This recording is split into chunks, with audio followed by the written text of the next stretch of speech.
같이 기도함으로 새벽 기도 시작하겠습니다. 하나님 가운데 또 한 주를 살아내면서 매일매일이 하나님 안에서 새롭다라고 고백할 수 있는 우리의 믿음 되기 원합니다. 어제가 오늘 같고 오늘이 내일 같고 습관화되고 타성화되고 지루하고 버텨내고 지쳐가는 인생이 아니라 오늘 하루도 주님 안에서 감격하며 주님을 알아가며 변화되는 믿음의 삶 되게 도와 주옵소서. 예수님 이름 받들어 기도합니다. 아멘. 오늘은 로마서 11장 13절에서 24절까지의 말씀입니다. 로마서 11장 13절에서 24절까지의 말씀입니다. 내가 이방인이 너에게 말하노라. 내가 이방인의 사도인 만큼 내 직분을 영광스럽게 여기노니 이는 혹 내 고륙을 아무쪼록 시기하게 하여 그들 중에서 얼마를 구원하려 함이라. 그들을 버리는 것이 세상의 화목이 되거든 그 받아들이는 것이 죽은 자 가운데서 살아나는 것이 아니면 무엇이리요. 제사하는 처음 익은 곡식가루가 거룩한즉 떡덩이도 그러하고 뿌리가 거룩한즉 가지도 그러하니라.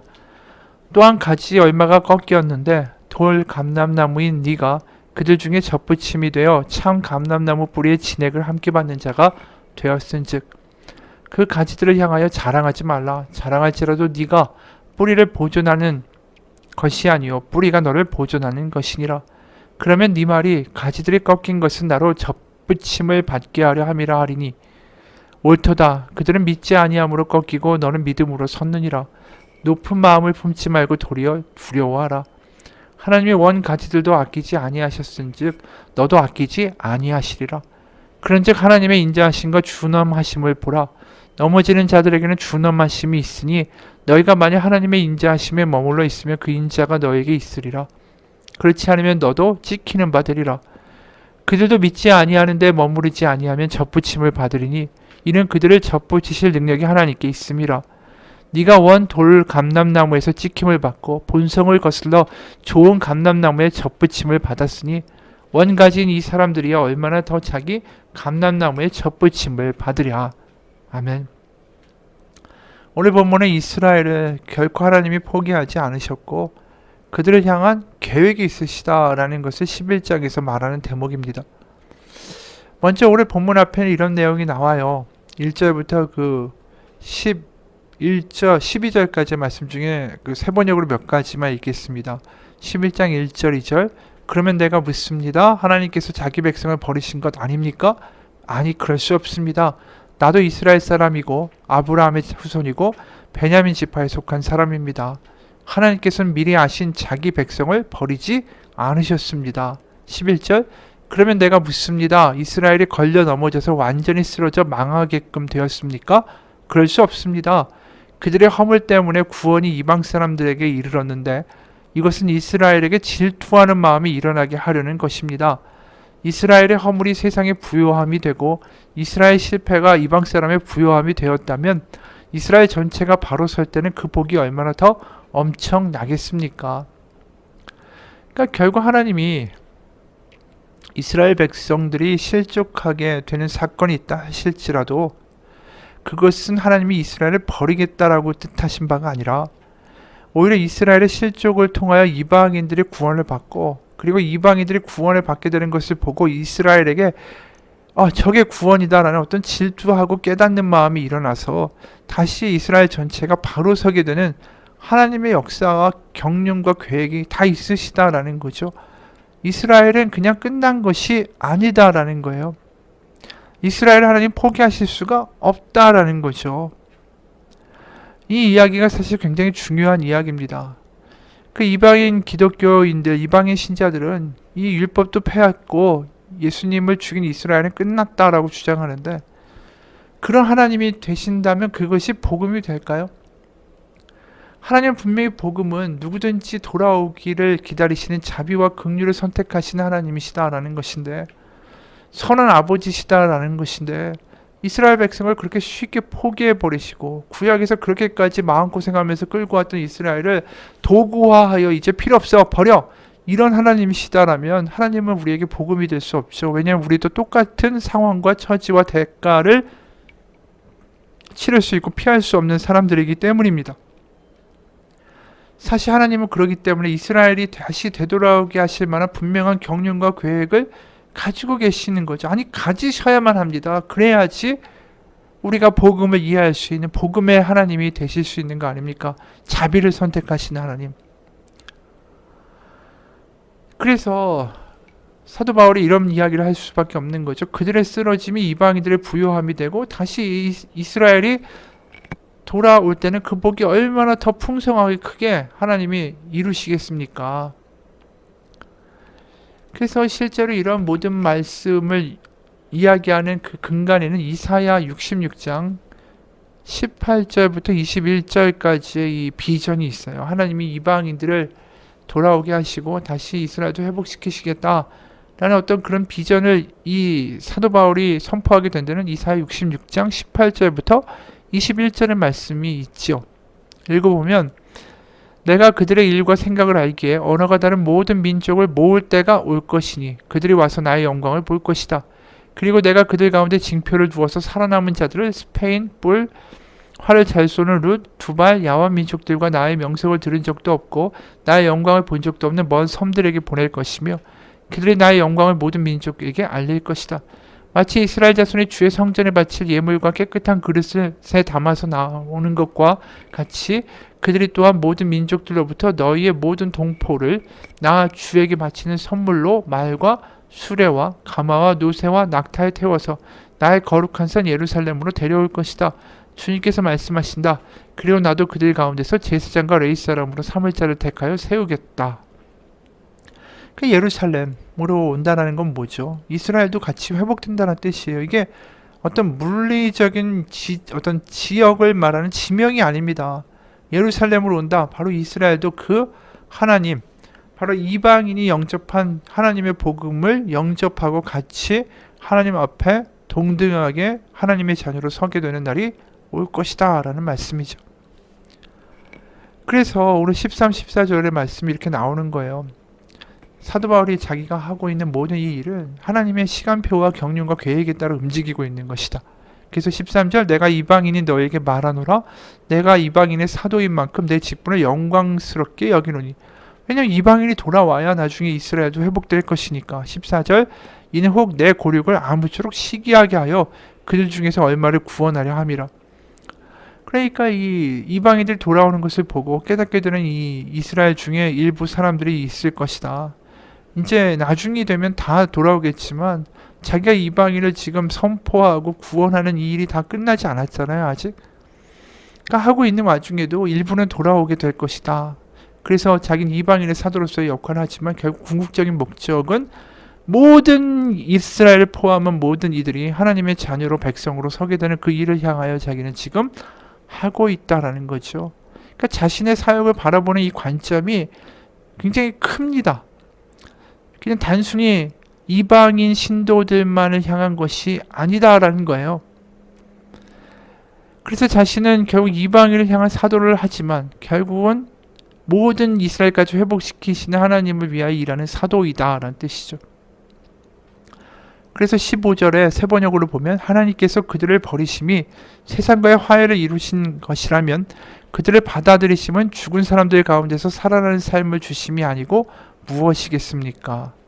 이 말이 좀 어렵죠. 하나님이 그들을 버리신다. 이스라엘을 저버리신 것처럼 된 지금의 형국이 이 세상과의 화해, 이방인과의 화해를 이루고자 하시는 것이라면 그들을, 그러니까 유대인들을 다시 받아들여 주시는 것은 죽은 사람들 가운데서 살아나는 삶을 주심이 아니고 무엇이겠습니까? 죽은 사람들 가운데서 살아나는 삶을 사도 바울이 전형적으로 뭘 표현할 때 쓰냐 하면 재림과 종말의 때예요. 재림과 종말의 때에 모든 그 육신 죽은 자들이 다시 살아나서 하나님으로부터 부활을 경험하게 된다.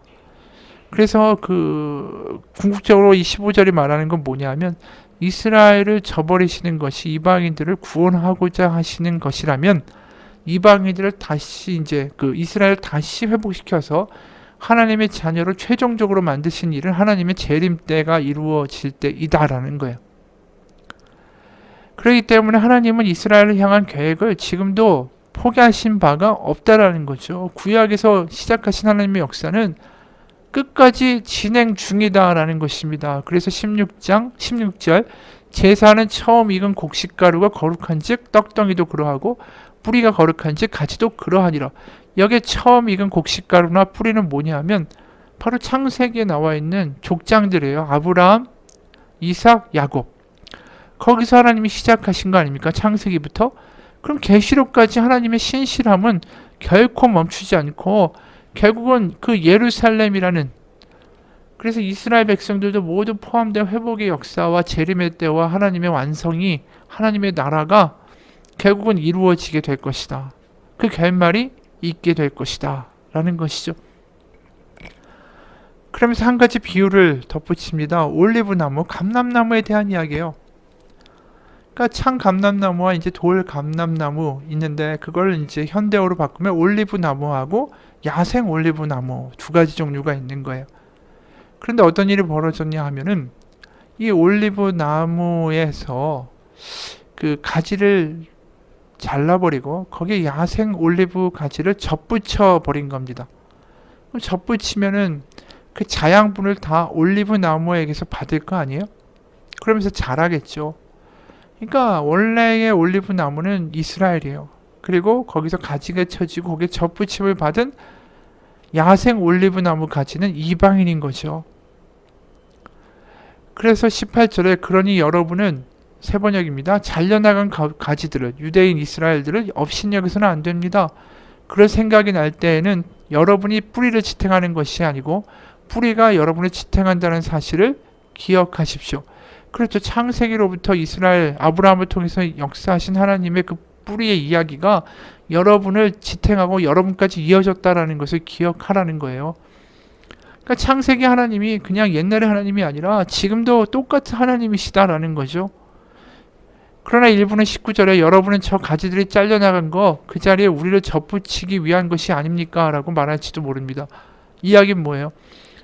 그러니까 유대인들은 과거입니다. 비록 창세기에 하나님이 있다 할지라도 결국 그들이 다 문제가 있기 때문에 잘려나가고 이제 신약에서 예수님 모시면서 우리가 이제 대체하게 된 거 아닙니까? 구약은 사라졌고 우리가 이제 대체된 것입니다. 우리부터가 새로운 피조물입니다. 그러니까 구약과 창세기에 있는 하나님의 역사와 약속과 언약들을 무시해버리는 거죠. 그런데 그게 아니라는 것입니다. 20절에 그러나 그 가지들이 잘려나간 것은 그들이 믿지 않은 탓이고 여러분이 그 자리에 붙어있는 것은 여러분이 믿었기 때문입니다. 그러니 여러분은 두려워할지언정 자랑할 것은 하나도 없습니다. 왜 자랑할 게 없냐면 결국 하나님은 동일하시고 이스라엘이 결국 그것을 거부하고 이방인이 접붙임 받아서 구원받은 것처럼 보인다 할지라도 이건 다 하나님의 은혜 아니냐라는 거죠. 그래서 결국은 하나님이 나중에 다시 그들을 회복시키시면 얼마든지 그들도 당신들처럼 이방인들처럼 번성하게 될 것이다 라는 이야기를 하고 싶은 거예요. 그래서 원래 하나님이 구원하고자 하시는 것은 유대인이 아니라 우리다라는 그 이방인들의 이야기가 아니라는 거죠. 전에도 이야기했지만 유대인들을 쉽게 그렇게 이스라엘을 버릴 수 있는 하나님이라면 그 하나님은 너무 무서운 하나님이죠. 정말 복음의 하나님이라면 이스라엘에 대한 하나님으로서 또 그 행하시는 모든 일들을 포기하시면 안 되는 거죠. 그래서 이런 말을 하는 거예요. 이렇게 어떻게 보면 교만한 거죠. 유대인은 끝이고 이제 우리를 위해서 애초에 유대인들을 사용하신 도구였을 뿐이다라고 주장하는 이들에게 대하여 분명히 너희들 그렇게 생각하면 그거 교만한 거다. 너희들이 이스라엘보다 나은 게 뭐가 있다라고 그렇게 교만하냐. 다 은혜 아니냐. 그렇기 때문에 경고하는 거지. 21절 하나님께서 원 가지들도 아낌없이 잘라내셨으니 여러분도 아낌없이 잘라버리실 수 있습니다. 여러분이 무슨 근거가 있다고 하나님 앞에 그렇게 자랑하고 유대인들을 비하하고 비난합니까? 특히 공동체 안에 있는 절기를 지키고 율법을 지키면서 정결례를 하는 그런 같은 유대인 신자들을 왜 비하하고 비방합니까? 믿음 없다라고 조롱합니까? 그러면 안 되는 거 아닙니까? 그래서 22절 하나님께서는 자비로우시기도 하고 준엄하시기도 하다라는 것을 알아두십시오. 하나님께서는 당신을 거역하는 자들에게는 준엄하시지만 여러분에게는 자비로우십니다. 그러나 그것은 여러분이 하나님의 자비를 저버리지 않을 때 한 제한되는 일이고 그렇지 못할 때는 여러분도 잘려나갈 것입니다. 이 무서운 하나님이라고 이거 강조하고 싶어 하는 것이 아니라 결국 하나님이 이스라엘 포기하지 못하신 것처럼 여러분들도 포기하지 않고 그래서 자비로 대해주신 거 아닙니까? 그런데 그걸 자꾸만 자신의 자격과 자신이 뭔가 다른 것처럼 우월하다라고 이야기하는 거, 이거 결국 교만한 거 아닙니까? 그 교만 하나님 가만히 두시지 않을 겁니다. 특히 공동체 안에서 유대인 기독교인들을 그렇게 우습게 보는 행위들 하나님 절대로 선하게 보시지 않습니다. 왜냐하면 그렇게 내가 너하고 달라 이렇게 교만 떠는 거 결국 바리새인들이 한 행동 아닙니까? 그들과 뭐가 다르겠습니까? 이스라엘은 반드시 하나님이 회복시키실 겁니다. 그걸 기억하십시오. 교만 떨지 마십시오. 하나님이 놀라운 계획이 있습니다. 이 이야기를 하고 싶은 거야. 그래서 23절 믿지 않았던 탓으로 잘려나갔던 가지들이 믿게 되면 하나님께서는 그 가지들도 접붙여 주실 것입니다. 하나님께서는 전에 잘려내셨던 가지들이라도 다시 접붙이실 능력이 있으십니다. 원래 야생 올리브 가지였던 여러분이 잘려서 자기 나무가 아닌 딴 좋은 올리브 나무에 쉽사리 접붙여졌다면 잘려나갔던 가지들이 다시 자기 올리브 나무에 접붙여지는 거야말로 얼마나 쉬운 일이겠습니까? 이야기하는 거죠. 교만 떨지 말라는 거예요. 뭐 아는 것처럼 이야기하지 말라는 거예요. 하나님은 자비로운 하나님이시고 그 자비와 그 긍휼의 계획을 계속 이루어 가시는데, 그런 이스라엘에 대한 하나님의 그 언약과 약속을 신실하게 구약의 창세기로부터 계속해서 연결해서 요한계시록까지 가시는데 거기서 뭔 좀 안다고 깝죽대고 교만 떨고 그러지 말라는 것입니다. 하나님 앞에 겸손하라는 거죠. 맞습니다. 우리가 구약을 보면서도 지금 은혜가 되는 게 뭡니까? 여전히 우리가 구원받았다고 하지만 이스라엘과 같이 이 못나고 연약하고 형편없는 모습들이 우리 가운데 그대로 있다라는 거예요. 그런 그들을 품어주시고 지금도 그 이스라엘 그 출애굽할 때 얼마나 엉망이었습니까? 그래도 그들을 끝까지 이끌어 가신 하나님의 은혜가 구약에 넘쳐나는 거 아닙니까? 우리가 이스라엘을 비방하고 뭐 유대인들 구약에 대한 이야기를 우습게 볼 수 있는 것이 아닌 이유가 그들의 우상 숭배를 했죠. 우리는 우상 숭배 안 합니다. 아니에요. 우리도 돈이나 사람들한테 의지하고 사람들의 인정과 성공을 추구하고 그걸 숭배하면서 살아갈 때가 왜 없습니까? 우리도 마찬가지 아니에요? 이스라엘 사람들이 성전에서 예배하고 또 뒤로 가가지고는 어두운 데서 이방신, 뭐 그 제국의 바알신이나 뭐 아세라 같은 이방신을 섬기는 삶을 사는 모습이 우리는 어떻게 저렇게 사냐라고 말할 수 있을지 모르지만 우리도 비슷한 삶을 살아요. 성전에서는 교회에서 하나님 믿습니다. 하나님밖에 없습니다. 이렇게 이야기하고 세상에 나가서는 돈도 믿고 사람도 믿고 의지하지 않습니까? 하나님보다 사람도 의지하고 돈 더 의지할 때 많지 않아요? 그러니까 그게 이스라엘 백성들의 모습과 우리가 뭐가 다르겠느냐라는 거죠. 하나님 앞에서 절대로 우리는 교만할 수 있는 존재들이 아니에요. 다 은혜뿐이죠. 어느 목사님이 페이스북에다가 선교사로 전향해야겠다라는 글을 올렸어요. 정신 이상과 거식증으로 요양시설에서 오랫동안 고생하던 성도님이 돌아가셨습니다. 그분은 그러한 병 때문에 오랫동안 교회에 나오지 못하던 분이었는데 혈육도 없이 사셨던 그분의 남동생이란 분에게서 연락이 왔습니다. 누나가 교회와 목사님을 그리워했다라며 장례를 집례해 달라는 것이었습니다. 아무 거리낌 없이 그러겠다라고 허락하고 임종 예배, 입관 예배를 드리고 장례 예배와 하관 예배를 드릴 예정이었는데 이 목사님이 교인들 중에서 투덜거리는 목소리를 듣게 된 거예요. 코빼기도 보이지 않다가 아쉬운 일 있으면 연락해 꼭 이런 이야기들. 또 이렇게 교회 나오지 않았던 성도들의 장례는 거절해야 되는 거 아니야? 이런 이야기들을 하는 게 들리는 거예요. 정작 목사님은 요양시설에 있을 때 자주 찾아가 보지 못했던 그 마음 때문에 너무 미안하고 너무 안타깝고 너무 타들어가는데 이 교인들의 이런 반응에 목사님이 너무 부끄러웠대요. 그러면서 이런 말해요. 그동안 내가 도대체 뭘 했는지 모르겠습니다. 이제 더 이상 목사로 살아서는 안 되겠다 싶습니다. 아무래도 선교사로 살아야 되겠습니다. 교인처럼 생긴 복음을 모르는 원주민들의 복음화를 위해서 더 각성해야겠습니다. 씁쓸한 이야기죠. 이게 오늘 이방인 신도들이 교만하면 이 모양 이 꼴이 나는 거예요. 우리도 이런 모습이 왜 없습니까? 우리가 자비 하나님 앞에서 겸손해야죠. 하나님의 은혜가 얼마나 우리 앞에서 그냥 소비될 수 있는 소비재나 그냥 우습게 보일 수 있는 대상이 아닙니다. 하나님의 은혜가 얼마나 소중한 것이고 우리가 얼마나 부족하고 순간순간 이기적이고 이스라엘 백성과 똑같은 모습인지 하나님 앞에서 겸손하게 우리가 늘 회개하고 하나님 앞에 부족합니다. 하나님 그럼에도 불구하고 우리를 감싸주시는 하나님의 은혜에 감격하고 감사합니다. 하나님 오늘도 감사한 마음뿐입니다. 모든 것이 은혜입니다. 이렇게 기도하며 살아갈 수 있는 우리의 삶이 되기를 주님의 이름으로 축원합니다. 하나님 아버지 오늘을 살아갑니다. 습관으로 살아갈지도 모릅니다. 또 교만을 떨지도 모릅니다. 하지만 하나님 우리를 불쌍히 여겨 주옵소서.